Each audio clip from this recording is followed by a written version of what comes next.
beaucoup de gens représentants de la classe politique, beaucoup d'artistes québécois qui ont chanté avec René Angélil, il faut le rappeler, parce que c'était d'abord et avant tout, avant d'être un impresario, un chanteur lui-même. Et toute cette génération-là qui l'ont accompagné, pour plusieurs seront là aujourd'hui. Exactement. Il y a Ginette Renault aussi qui va être présente. Il y a Jean Beaune qui a travaillé avec lui du temps des Baronnets. Il y a Jean-Pierre Ferland. Parce qu'il y a aussi, vous savez, René Angélil a fait travailler beaucoup de jeunes. On parle de cette génération-là, mais tous les jeunes, on va voir Marie-Mé, entre autres. On va voir Maxime Landry, Jean-Marc Couture. Cette branche-là aussi, nouvelle génération, avait... Nous, on admirait René Angélil, mais cette nouvelle génération là avait énormément de respect aussi. Et René était très attentif aussi envers eux. Il était très généreux de ses conseils avec tous ces jeunes-là. Il avait accepté d'être directeur artistique une couple d'années de Star Academy. 2 fois, et il prenait ça à cœur et conseillait les jeunes.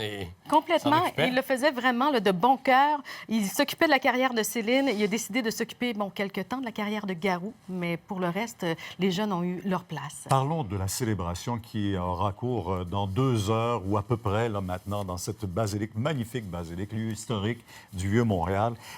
René Angélil, on disait qu'il a vu personnellement au moindre détail de cette célébration-là.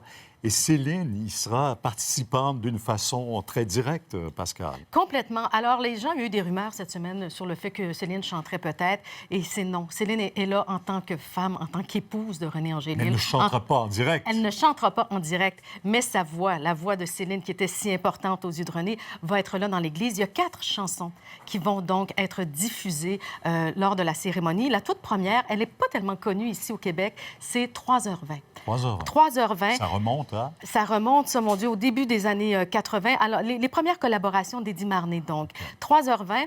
Et on croit que Céline arrivera peut-être à ce moment-là, donc. Et c'est une chanson qui dit « Attends-moi, j'arrive, moi aussi, tout ira bien ». Donc, il y a 3h20.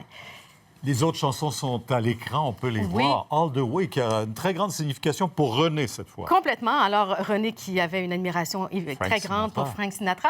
Mais c'est un clin d'œil aussi, Pierre, je crois, à Las Vegas. Ouais. Donc, écoute, All the Way, c'est sûr, là, avec Frank Sinatra, c'est Las Vegas. L'autre chanson, eh bien, c'est L'amour existe encore, de Luc Plamondon, une très belle chanson d'amour. Et finalement, on va avoir droit à ce que René Angélil considérait comme la plus belle chanson que Céline ait jamais interprétée, mais il disait même que c'était pour lui la plus belle chanson d'amour. Alors, c'est Pour que tu m'aimes encore de Jean-Jacques Goldman. On a retrouvé sur l'album 2, qui est un très grand succès en français pour Céline. Et encore là, on voit toute l'élégance de René qui a voulu donc privilégier Marnay des Marnay, Luc Plamondon. Luc Plamondon qui sera d'ailleurs parmi les Exactement. Et Jean-Jacques Goldman, donc, il a voulu donner sa place à tous ces auteurs qui ont été présents pour Céline.